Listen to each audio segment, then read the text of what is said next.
What if I told you that one quiet hospital afternoon turned into a moment that would ripple far beyond those four pale blue walls?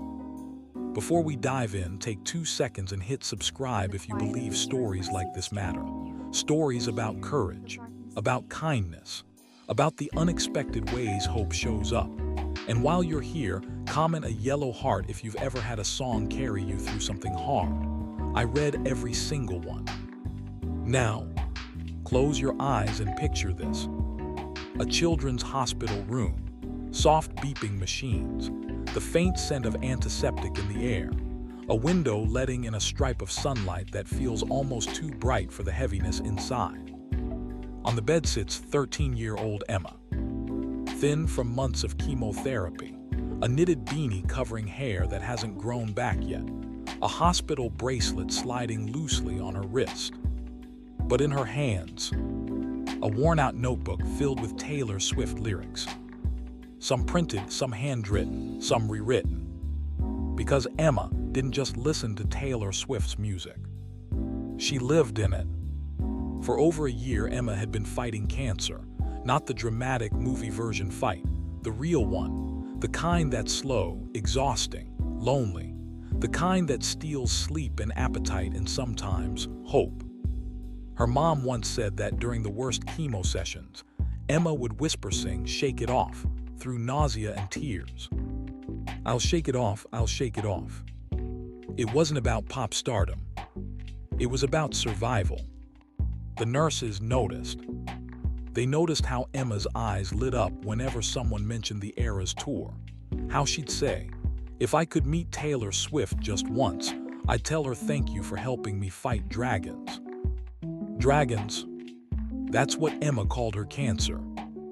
One nurse, who had grown especially close to Emma, decided to do something bold. She wrote a message. A long message. She explained who Emma was, how strong she'd been, how much Taylor's music meant to her. She didn't expect a response. But hope sometimes travels faster than we think. Weeks later, the hospital received a quiet confirmation. No press release, no announcement. Just a date. Tuesday. Emma had no idea. That afternoon felt ordinary, too ordinary. Her mom stepped out after a nurse asked her to sign something quickly. The hallway felt strangely alive. A few unfamiliar faces, security that didn't quite look like hospital staff. Inside the room, Emma adjusted her blanket and flipped through her lyric notebook. Then, knock, knock. The door slowly opened. And there she was, Taylor Swift. No stage lights, no glittering costume, no screaming crowd. Just jeans, a soft sweater, and that unmistakable presence. For a moment, Emma froze. You know those seconds when your brain tries to catch up with reality. Her mouth opened slightly, her eyes widened, tears pooled before she even realized she was crying. "Hi, Emma," Taylor said gently. Not loudly, not dramatically. Softly, like she didn't want to break the moment. Emma tried to speak but couldn't. So Taylor walked closer, sat carefully beside her bed, and reached for her hand. "I've heard you're the strongest dragon fighter around," she said. That's when Emma broke. Not in sadness, in relief. Because suddenly, she wasn't just a patient in a hospital room. She was Emma, a girl seen by her hero. They talked about everything. About middle school drama Emma was missing, about her favorite album, about how she'd replay Fearless on nights when she was too scared to sleep.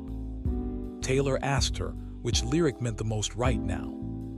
Emma flipped to a page in her notebook and read, voice shaking. "I had the time of my life fighting dragons with you." She explained how she changed the meaning in her head. The dragon wasn't heartbreak, it was cancer, and Taylor's music wasn't just background noise. It was armor. There was a pause. And then Taylor did something no one outside that room could have predicted. She asked, "Can we sing it together?" No cameras, No audience, just them. Their voices weren't perfect. They cracked. They laughed when they forgot a word. But it was real. Outside the room, nurses wiped their eyes. Emma's mom stood frozen in the hallway, watching through the small glass window in the door, hand pressed to her chest. Because what they were witnessing wasn't fame. It was connection.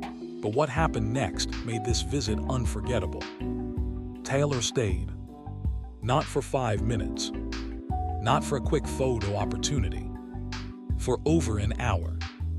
They took Polaroids. They painted nails, Taylor carefully brushing glitter over Emma's pinky finger. They joked about terrible hospital food. They talked about writing. Taylor flipped through Emma's notebook. "You wrote these?" she asked. Emma nodded shyly. They weren't perfect, some were messy, some were crossed out, but they were honest. Taylor smiled. "That's how it starts," she said. Then she wrote something in the front of Emma's notebook. "To Emma, the bravest dragon slayer I know, keep writing your story." But here's the part that shifted everything. Before leaving, Taylor looked Emma in the eyes and asked, "What do you want to do when you beat this?" Not if, when. That word wrapped around Emma's heart and stayed there. When. Emma said she wanted to write a book about girls who fight dragons and win. "Promise me you will," Taylor replied. And Emma did. The visit ended quietly. No big exit, just a hug that lasted a few seconds longer than expected. The room felt different after Taylor left. Lighter. Months passed. Treatment continued. There were setbacks. There were scary nights. But something had changed inside Emma. She started journaling every day. She began planning for high school again. She circled college brochures online. She imagined a future that felt reachable. Her mom later said that whenever Emma felt weak, she'd open that notebook and trace the word, "when," with her finger. Scans eventually began to improve, slowly, gradually, enough to give the doctors cautious optimism. The visit didn't cure cancer, but it did something powerful.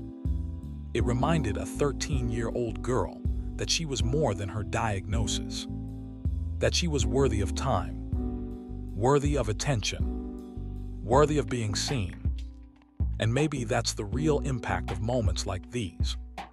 We think celebrities change lives with sold-out tour and chart-topping albums. But sometimes, it's a quiet hospital room, a hand held, a lyric shared, a single word spoken with certainty. When, if this story moved you, even a little, hit like so more people can see it. And tell me in the comments, what song helped you through your hardest season? I genuinely want to know. And if you believe in the power of stories like this, the ones that remind us that kindness matters more than headlines, make sure you subscribe and turn on notifications. Because there are more stories of quiet heroism, unexpected visits, and life-changing moments ahead. And trust me, the next one might touch your heart even deeper.